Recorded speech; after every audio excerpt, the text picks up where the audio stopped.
বিয়ে পড়ানোর সময় আপু খুব কাঁদল, সাথে আমরাও কাঁদলাম। চোখ থেকে টপটপ করে পানি পড়তে লাগল। আপু বিদায়ের সময় হল। সন্ধ্যা 7টায় আগে চলে যাবার তাড়া দিচ্ছে। সমস্ত আনন্দ নিমেষেই মাটি হয়ে কান্নার রোল পড়ল। থমথমে অবস্থা বিরাজ করতে লাগল। আপু কাঁদছে, সবাই কাঁদছে, আমি ঝাপসা চোখে আপুর দিকে তাকিয়ে আছি। এই মানুষটি আমাকে সবচেয়ে ভালোবাসত, আজ সে চলে যাচ্ছে, ভাবতেই বুকটা ফেটে যাচ্ছে। তখন রিহান এলো, আমি জল ভর্তি চোখে তাকিয়ে চোখ সরিয়ে নিলাম। লোকটার থেকে আমি সারাটা সময় দূরে থেকেছি, খুব ডিস্টার্ব করছে আজ। গায়ে পড়া স্বভাবের। বলল, উষা, তোমার সাথে আমার কিছু ইম্পর্টেন্ট কথা ছিল। আমি ফুপাতে ফুপাতে তাকালাম। রিহান ঢোক গিলে ঠোঁট ভিজিয়ে বলল, কিভাবে বলবো ভাবছি। তুমি মাইন্ড করবে না তো? আমি বললাম, আপনি এখানে থেকে যান তো। এদিকে দেখছেন কষ্ট পাচ্ছি, এখন এসে আজেবাজে বকে যাচ্ছেন। আবার বলল, না মানে আসলে তোমার চুলগুলো খুব সুন্দর। আর আমি রেগে তাকালাম উনার দিকে। উনার কথা শোনার ইচ্ছে নাই, তাই অন্যদিকে যেতে লাগলাম। বড় বেহায়া লোকটা। রিহান লজ্জামুখ করে বলছে, তখন আমি ওর সামনে থেকে চলে গেলাম। ও হালকা রাগ নিয়ে তাকিয়ে রইল। আমি অন্যমনস্ক হয়ে পেছনে ঘুরে হাঁটছি, তখন ঠাস করে কারো বুকের সাথে বাড়ি খেলাম। কপালে হাত দিয়ে ডলতে ডলতে সামনে তাকিয়ে দেখি ইহান ভাইয়া দাঁড়িয়ে আমার দিকে তাকিয়ে আছে। আমি ঢোক চেপে পেছাতে গেলেই ভাইয়া আমার কোমর চেপে ধরে। আমি বড় বড় চোখ করে তাকাই ভাইয়ের চোখের দিকে।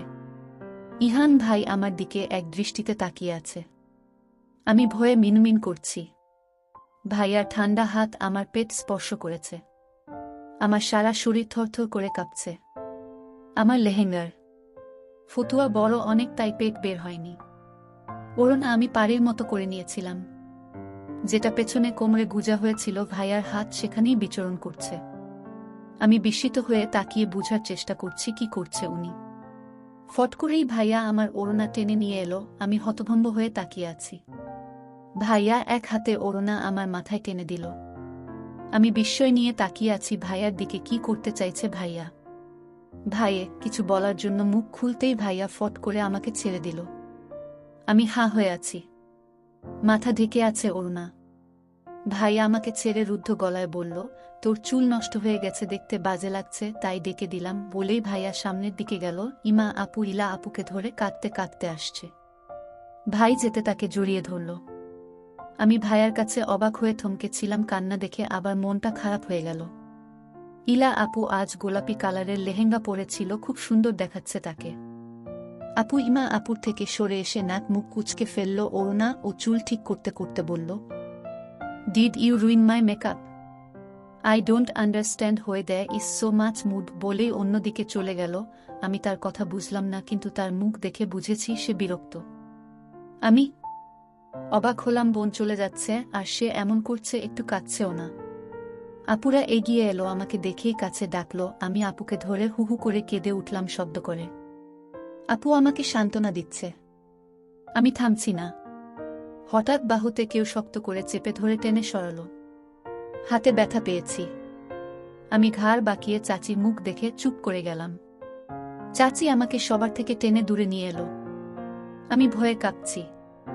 আমার হাত ঝামটা দিয়ে ছাড়িয়ে বলল, ন্যাকামি হচ্ছে, আমার মেয়ে শ্বশুর বাড়ি যাচ্ছে আর তুমি মাঝখানে গিয়ে নাটক শুরু করে দিলি। রেগে গমগম করে বলল। আমি কেঁপে উঠে বললাম, আমি নাটক কেন করব চাচি, আমার তো খুব কষ্ট হচ্ছে আপুর জন্য।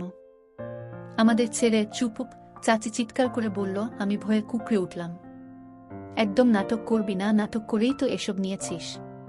খুব পাখনা গজিয়েছে তোর। বিয়ে বাড়ি বলে কিছু বলছি না, না হলে তোর এই উড়া আমি ছুটিয়ে দিতাম। রাজকন্যা হয়ে ঘুরছিস তুই। এমনিতেই তো আমাদের ঘাড়ের উপর পা দিয়ে খাচ্ছিস, তার উপর এই স্বামী ড্রেস। বলেই চাচি আমার গাল চেপে ধরল। আমি ব্যথায় কুঁকড়ে উঠলাম। চোখ মুখে আমার অসহায় ও তো ফুটে উঠেছে, খুব কষ্ট হচ্ছে। কি সামনের মানুষটার কিছু যায় আসে না তাতে। তোর এই উড়া আমি ছুটিয়ে ছাড়ব। সেজে গুজে বেরানো এই ড্রেস কেনার জন্য তুই বলেছিলি ইহানকে, তাই না? ওকেও বস করেছিস। তোকে আমি ওর আশেপাশে যেতে মানা করেছিলাম, তাও গিয়েছিস। আমার এত বাবন এই ড্রেস তোকে দিল, ওকে ভুলাচ্ছিস। আমার খেয়ে আমার সব নাশ করবি। সব আমার চোখে পড়েছে। তুই ইহানের রুমে কি করেছিলি কাল বল। আমি কিছু দেখিনি ভেবেছিস? আমি বিস্ময় নিয়ে তাকিয়ে আছি চাচির দিকে। চাচি দাঁতে দাঁত চেপে কথা বলছে, আর আমার গাল আরও চাপ দিচ্ছে, মনে হচ্ছে চাপে ভেঙে দেবে। আমি ব্যথায় চোখ বন্ধ করে আছি। টপটপ করে পানি পড়ছে। আপুরা বোধহয় গাড়িতে উঠছে। আমরা স্টেজের দিকে আছি। চাচি আমার গাল ছেড়ে দিয়ে ধাক্কা দিয়ে সরিয়ে দিল, তারপর গটপ করে চলে গেল। আমি ধাক্কা সামলাতে না পেরে ধপ করে মাটিতে পড়ে গেলাম। উঠার ইচ্ছে নাই, তাই ওইখানেই লেহেঙ্গা গুটিয়ে হাঁটু উঁচু করে তাতে মাথা দিয়ে কাঁপতে লাগি। আমি জানতাম এমন কিছু হবে বিয়ে শেষ হতেই, কিন্তু চাচি ভাইয়াকে নিয়ে আমাকে এমন কথা বলবে আমি ভাবিনি। আমি নাকি ভাইয়াকে নিজের রূপ দেখিয়ে বশ করেছি। ছিটে ছিটে এমন কথা কি করে বলল চাচি? তাকে তো আমি ভাই ভাবি, শুধুই তাই। আর চাচি এসব? গাড়ির আওয়াজ এলো, তার মানে আপুরা চলে গেছে। আমি মাথা নিচু করে বসে আছি। ওইভাবেই বসে আছি, নড়তেও ইচ্ছে করছে না। চোখ দিয়ে অনবরত পানি পড়ছে। তখন মনে হলো কেউ আমার সামনে দাঁড়িয়ে আছে। আমি মাথা তুলে কান্না মুখেই সামনেই তাকিয়ে তার পা দেখতে পেলাম। এটা তো পরিচিত পা। ভাইয়া মনে বাঁচতেই মাথা তুললাম। ঠিক ভাইয়া আমার সামনে দাঁড়িয়ে আমার দিকে তাকিয়ে আছে, তার চোখে মুখে বিস্ময়। আমি তাকিয়ে আটকে উঠলাম। ভাইয়া আমাকে এভাবে কেন বসে থাকতে দেখে তো জিজ্ঞেস করবে কি হয়েছে। কি বলবো চাচির ওইসব কথা, কি করেই বা বলবো। মাথা টনটন করছে আমার। তার মাঝেই ভাইয়ার আওয়াজ আমার কানে এলো, কি হয়েছে তোর, এইভাবে এখানে বসে আছিস কেন? আমি চমকে উঠলাম। তাড়াতাড়ি উঠে চলে যাব ভাবছিলাম, তার আগেই ভাইয়া আমার সামনে বসে পড়ল। আমি অবাক হয়ে তাকিয়ে আছি। ভাইয়া বসে আমার গালে হাত এগিয়ে দিল। আমি মাথা সরিয়ে উঠতে গেলে বেঁধে গেলাম লেহেঙ্গার জন্য। আমার লেহেঙ্গার অংশ ভাইয়ার তলে। আমি উঠতে গিয়ে পারলাম না, উল্টো ঠাস করে পড়ে গেলাম ভাইয়ার উপর। আমি তার হাঁটুতে পড়ে আছি। মাথা বেঁকে যেত। ভাইয়া আমার পিঠে নিজের হাত দিয়ে জাপটে ধরে আটকে দিয়েছে। আমি শিউরে উঠলাম তার হাত নিজের শরীরে পেয়ে। আমার হৃদস্পন্দন বেড়ে গেছে, হাত পা কাঁপছে, মুখ ঠোঁট কাঁপছে। আমি কাঁপা থামানোর জন্য নিচের ঠোঁট কামড়ে ধরলাম। লজ্জায় মাটির সাথে মিশে যেতে ইচ্ছে করছে। ভাইয়া আমার ডান গালে নিজের বাম হাত ডুবিয়ে দিতে পানি মুছে বলল, কাঁদছিলি কেন? আমি থমকে নিচের দিকে তাকিয়ে ভাইয়ার কোলে থেকে সরে আসতে চাইছি, কিন্তু ভাইয়া এক হাতে আমাকে শক্ত করে নিজের কোলের মধ্যে চেপে ধরেছে। নড়তে বা সরতে কিছু করতে পারছি না। তার উপর এক হাতে আমার গাল স্পর্শ করে আছে। আমার বুকের ভেতরে ধরাস ধরাস করছে। ভাইয়া ছাড়ুন আমাকে প্লিজ, কাপা কাপা গলায় বললাম। ভাইয়া ছাড়ল না, উল্টা আরো নিজের দিকে টেনে নিল। এক হাত আমার মাথার পিছনে রেখে আমার মুখ তার মুখের কাছে নিয়ে গেল। আমি বিস্মিত হয়ে বড় বড় চোখ করে তাকিয়ে আছি। কি করছে কি ভাইয়া? ভয় লজ্জায় আমি চোখ বিচে বন্ধ করে ফেললাম। ভাইয়া নিজের কপালের সাথে আমার কপাল ঠেকিয়েছে। আমি চমকে চোখ মেললাম। কিসব করছে ভাইয়া? ভাইয়ার চোখ লাল হয়ে আছে। আমি কাপা গলায় বললাম, কি করছেন এসব? ভাইয়া নেশা জড়ানো কণ্ঠে বলে উঠল, জানি না আমি কি সব করছি উষা? নিজেকে পাগল পাগল লাগছে আমার। সবকিছু ধ্বংস করে ফেলবো ইচ্ছে করে। যখন তোকে আমি রিহানের সাথে কথা বলতে দেখি, হাসতে দেখি, বিলিভ মি আমার এমন কেন হচ্ছে বুঝতে পারছি না। আজকেও মা তোকে বকেছে তাই না? তার জন্য তুই আমার কাছে আসিস না বলেই ভাইয়া থামল। চোখ বন্ধ করে একটা দীর্ঘশ্বাস ফেলল। আমি অবাক হয়ে ভাইয়ার কথা শুনছি। একটু থেমে আবার বলল, কিন্তু মা তো জানে না তুই না, উল্টে আমি তোরে কাছে আসি।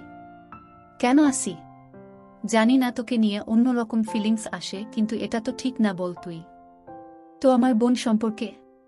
বোন? তুই আমার হুমায়ুন কাকার মেয়ে, তাহলে তোর প্রতি আমার বোন ফিলিংস না এসে এমন অদ্ভুত অনুভূতি হয় কেন? তুই আমাকে ইগনোর করলে, কথা না বললে খারাপ কেন লাগে? এসব কেন হয় জানিস তুই উষা? বলেই কপালে থেকে নিজের মাথা সরিয়ে আমার গালে হাত রেখে জিজ্ঞেস করল। আমি হতভম্ব হয়ে তার কথা শুনছি, কিছু মাথায় ঢুকছে না আমার। আমি হতবাক। ভাইয়ার জিজ্ঞেস করতেই আমি কাচুমাচু মুখ করে বোকা চাহনি দিলাম। কি বলল? আমি তো কিছু বুঝিনি। ভাইয়া জিজ্ঞাসু দৃষ্টিতে তাকিয়ে আছে। আমি ঢোক গিলে মাথা নাড়িয়ে না বললাম। ভাইয়া আবার দীর্ঘশ্বাস ফেলল। আর বলল, তোর কাছে থাকাটা বিপজ্জনক, তুই মানুষটাই বিপজ্জনক আমার জন্য। তোকে দেখার পর থেকে বুকের ভেতরটা কেমন ব্যথা করে শ্বাস নিতে কষ্ট হয়। নিজেকে হারিয়ে ফেলি, তুই আমাকে এলোমেলো করে দিয়েছিস উষা। আমি তোকে এর জন্য একটুও ক্ষমা করব না। তুই কঠিন শাস্তি পাবি। আমি ভয়ার্ত মুখ করে তাকিয়ে আছি। ভাইয়া কি সব বলছে? কি করেছি আমি? আমি তো কিছু করিনি। তাহলে শাস্তি কেন দিবে? আমার ভয়ার্ত মুখ দেখে ভাইয়া এগিয়ে এসে ফট করে আমার গালে চুমু খেল। আমি চমকে উঠলাম ভাইয়ার কাছে। সারা শরীর শিউরে উঠল। ভাইয়া মাথা উঁচু করে 2 গালে চুমু খেল। আমি থমকে পাথর হয়ে বসে আছি, আমার মুখ দিয়ে কথা বের হচ্ছে না। সম্পূর্ণ ভিডিওটি দেখার জন্য ধন্যবাদ।